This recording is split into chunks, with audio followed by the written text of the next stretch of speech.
Bien sûr, de crypto, les infos crypto pour ceux qui n'ont pas le temps. Le BTC ultra stable au moment de l'enregistrement de la vidéo. Les gars, on est à 0% d'évolution, mais surtout ce matin, il faut absolument que je vous montre quelque chose d'assez incroyable, d'assez important et avec une interprétation que vous pourrez avoir, vous, de votre côté. Je vous donnerai évidemment la mienne et vous pouvez en plus vérifier ce phénomène puisque vous l'avez tous apporté demain. C'est ce qu'on va voir aujourd'hui. Du côté du BTC, donc ultra stable, on est à 19 300 $. Ethereum qui est un peu plus chaud ce matin, je trouve, il est à 1350 $. Il commence à imprimer des choses assez intéressantes. On fera sûrement une analyse dans la semaine. XRP qui perd un petit 1,6%. Mati qui prend 2%. Il a fait une belle perf, un joli rebond hier de mémoire. Le reste de la map est vraiment très stable ce matin. On a juste QNT aussi qui nous fait un magnifique rebond. Les gars, première information assez importante, il y a toujours ce point de convergence qu'on peut avoir sous cette dernière petite mèche, donc au 18 667 $. Et vous voyez, c'est aussi un point de convergence entre un support et la fameuse trendline. Donc ça peut être intéressant. Le jour parfait pour le retoucher, ce serait demain ou après-demain, mais évidemment on peut s'en rapprocher aujourd'hui. Donc pour moi, un retest et aller balayer un peu tout ce qu'il y a sous cette mèche, tous les stops qu'il y a sous cette mèche, je pense que ça peut être assez intéressant pour le cours. Donc gardez bien ça en tête les gars, et puis évidemment comme d'habitude si ça part tout le monde, on sera aussi tous très contents, même s'il y a quand même cette résistance sur le RSI.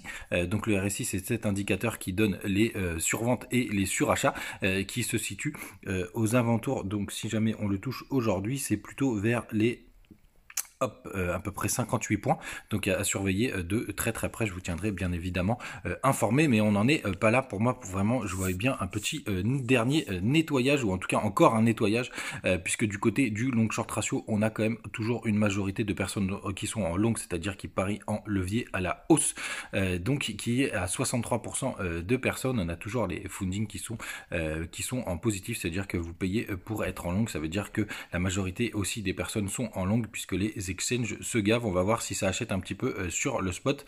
Et du côté donc des open interest, ça a quand même pas mal diminué les gars. Il y a de moins en moins de positions qui s'ouvrent. Je pense que les gens en ont marre de ce prix qui stagne.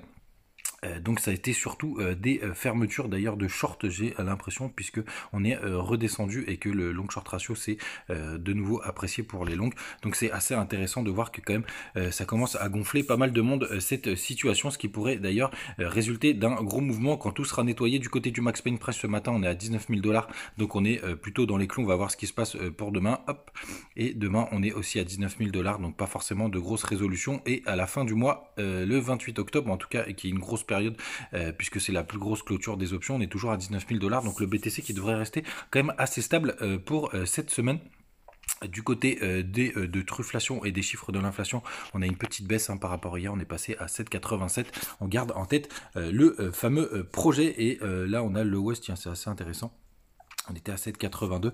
Bref, on garde toujours en tête, souvenez-vous, c'est le 10 novembre qu'on va voir les chiffres et les résultats du CPI. Les gars, ce que je voulais vous montrer aussi de très important, regardez, j'ai tous mes graphiques qui sont ouverts. C'est assez impressionnant, vous pouvez vérifier par vous-même et je vais vous montrer sur tous les exchanges. On va commencer tout de suite avec Binance. Regardez-moi ce pic de volume qu'on est en train de connaître actuellement. C'est assez incroyable, les gars. Il y en a plus que pendant le bull run. Les échanges sont beaucoup plus importants que le bull run. Quand j'ai vu ça sur Binance, je me suis dit bon peut-être que c'est que Binance, et je suis allé vérifier sur tous les autres exchanges que j'avais. Donc vous avez Bitmart, le même phénomène. Regardez-moi tous ces volumes qui ont été exécutés. Quand je suis allé aussi du côté de Bybit, le même phénomène. Énormément de positions qui ont été exécutées d'achat ou de revente. C'est assez impressionnant. Et le dernier que j'ai vérifié, c'est de côté de BitGet, bien évidemment. Et pareil, on a eu des grosses positions. Donc les gars, ce qui est vraiment très important à noter, c'est évidemment de savoir qu'est-ce qu'on fait de cette information. Pour moi, quand je vois cette information, et évidemment, je vous laisserai mettre votre avis en commentaire. Déjà, c'est une nouvelle qui est très importante. Ça veut dire qu'il se passe quelque chose ici. Donc moi, ce que je pense réellement, c'est qu'il y a énormément de personnes qui sont fatiguées, qui ont vendu, parce que ça, c'est quand même des situations qui sont archi chiantes. Et je pense surtout que c'est des gros portefeuilles qui ont accumulé du BTC, puisqu'on est quand même sur une zone historique, notamment du côté de l'ancien ATH. On est sur une zone à long terme qui, normalement, pour le BTC, est une opportunité extraordinaire d'en accumuler. Et en plus, il y a pas mal de gens qui vendent. Et souvenez-vous, les baleines, pour pouvoir alimenter des gros bags, pour pouvoir avoir des gros bags, ils ont besoin de beaucoup de liquidités. Et là, ce qu'on est en train de voir, c'est qu'il y a énormément de personnes qui vendent. On a beaucoup de signaux long terme qui commencent à s'activer, comme le MACD quand même qui a croisé depuis le 1er août quasiment, enfin en tout cas entre le 1er et le 8 août. Donc il y a quand même beaucoup d'informations qui commencent à nous dire qu'il y a que c'est une grosse zone d'accumulation. Alors est-ce que ça veut dire qu'on peut aller plus loin? Bien entendu les gars, hein, peut-être que les gros portefeuilles ne pourront pas retenir le cours, mais en tout cas on voit qu'à répétition, dès qu'on touche entre les 18 et les 19 000 $, il y a énormément d'accumulation du côté sûrement de gros portefeuilles. En tout cas c'est l'interprétation que j'en ai.